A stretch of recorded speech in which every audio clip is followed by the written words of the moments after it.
What's going your studies now? In crop productions, our first chapter is drainage.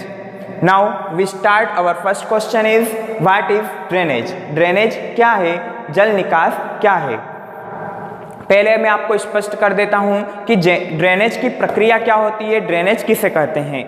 जब वर्षा ऋतु आती है, इस वर्षा ऋतु के अंदर बहुत सारा जल खेत के अंदर एकत्रित हो जाता है।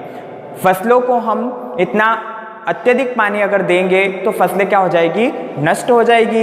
इस कारण हमें खेत के अंदर से क्या करना पड़ेगा, जो अतिरिक्त जल है उसे हमें क्या करना पड़ेगा, एक नाले के रूप में खेत से बाहर करना पड़ेगा।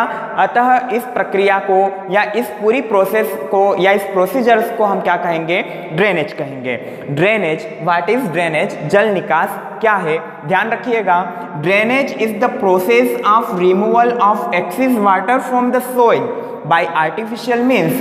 ड्रेनेज वह प्रक्रिया है जिसके द्वारा हम क्या करते हैं, रिमूवल ऑफ एक्सेस वाटर, खेत के अंदर जो अतिरिक्त पानी होता है फ्रॉम सॉइल, मिट्टी में, बाय आर्टिफिशियल मीन्स, इस पानी को हम मिट्टी से आर्टिफिशियल या कृत्रिम रूप से क्या करते हैं, बाहर निकालते हैं। क्यों निकालते हैं? टू इनहेंस क्रॉप प्रोडक्शन, फसल अच्छे से अच्छे पैदा हो या फसल का उत्पादन बढ़ाने के लिए हम इस जल को क्या करते हैं, खेत से बाहर निकालते हैं। अतः इस प्रक्रिया को हम क्या कहेंगे, जल निकास कहेंगे। Now again I repeat this answer, drainage is the process of removal of excess water from the soil. जल निकास वह प्रक्रिया है जिसके माध्यम से हम खेत में अनावश्यक जल को क्या करते हैं, खेत से बाहर करते हैं आर्टिफिशियल तरीके से, या जो भी आपके वे हो, मोटर लगा के या नाले बनाकर आप जिस भी तरीके से इस पानी को बाहर निकालना चाहे निकाल सकते हो। क्यों निकालना पड़ेगा आपको? क्योंकि हमको फसल को इस पानी से बचाना है, फसल सड़ जाएगी, अत्यधिक पानी होगा तो इस फसल को हमें बचाना है, सेव करने के लिए, टू इनहेंस क्रॉप प्रोडक्शन, फसल का उत्पादन बढ़ाने के लिए इस जल को बाहर निकालना पड़ेगा, इसलिए जल निकास आवश्यक है। Importance of drainage. अब मेन पॉइंट्स क्या है इसके, इंपॉर्टेंस ऑफ ड्रेनेज। मैंने आपको नोट्स सारे प्रिपेयर करवा दिए हैं, अब आप बार बार लिखने की आवश्यकता नहीं है। मैं आपको जो एम है वो बता देता हूँ, इंपॉर्टेंस, इसके इंपॉर्टेंस क्या है, इसके महत्व क्या है। Importance of drainage,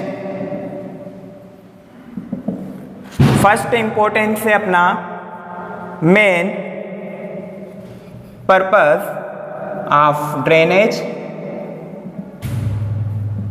is to increase crop। हमारा महत्वपूर्ण उद्देश्य क्या है, फसलों की अच्छी पैदावार हो।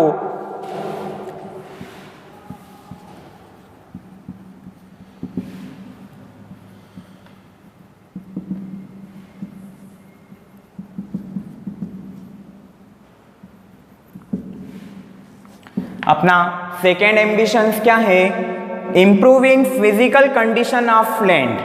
हम खेत से जो अनावश्यक जल है उसको बाहर निकालेंगे तो हमारा खेत क्या हो जाएगा, खेत के अंदर जो उचित नमी है वह बनी रहेगी। खेत अदरवाइज क्या होगा, पानी को खेत से बाहर नहीं निकालोगे तो कीचड़ बन जाएगा, ब्लॉक्स बन जाएगा और आपकी फसल क्या हो जाएगी, डिस्ट्रॉयड हो जाएगी। इसलिए खेत की दशा को सुधारने के लिए, खेत की भौतिक दशा को सुधारने के लिए या फिजिकल कंडीशंस को इम्प्रूव करने के लिए भी ड्रेनेज आवश्यक है। थर्ड एम्बिशन से अपना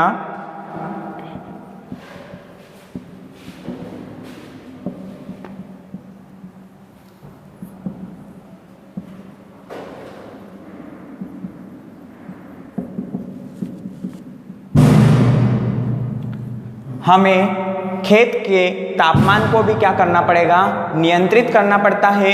फसल की अच्छी पैदावार के लिए खेत का तापमान भी उचित होना आवश्यक है, इसलिए हमें क्या करना पड़ेगा, खेत के टेम्परेचर को बनाए रखने के लिए भी जल को बाहर निकालना पड़ेगा।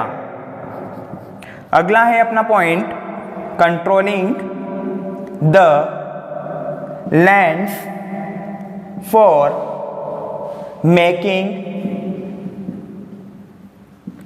बॉक्स।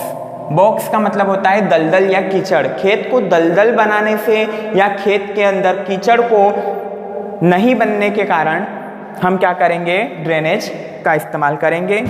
अगला है टू इंक्रीज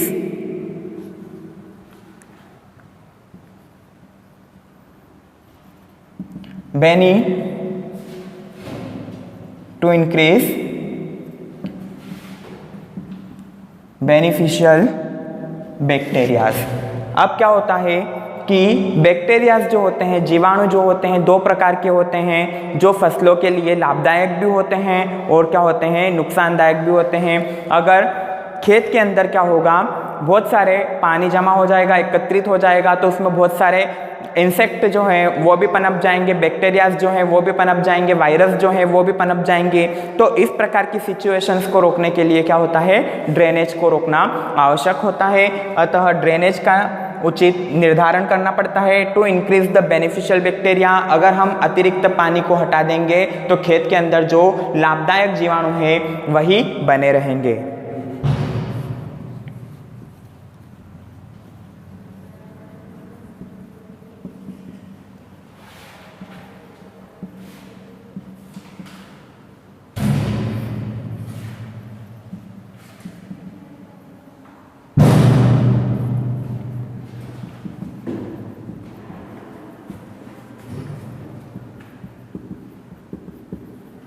अगला पॉइंट है अपना properly doing the work related to agriculture activity. खेत में बहुत सारी प्रक्रिया ऐसे होती है कि जो पानी में संभव नहीं हो पाती है। मान लो कि आपको खेत के अंदर ट्रैक्टर लेके ही जाना है, या आपको खेत में निंदाई करने के लिए जाना है, गुड़ाई करने के लिए जाना है, तो आपके खेत में अगर पानी भरा हुआ रहेगा तो आप सारे खेत से संबंधित क्रियाकलाप वहाँ पर नहीं कर पाओगे, इसलिए खेत के अंदर से जल निकास करना आवश्यक है। अतः properly doing the work related to agriculture activity, agriculture activity को क्या करने के लिए, फॉलो करने के लिए या सुचारू रूप से चलाने के लिए भी हमें जल का निकास करना पड़ेगा।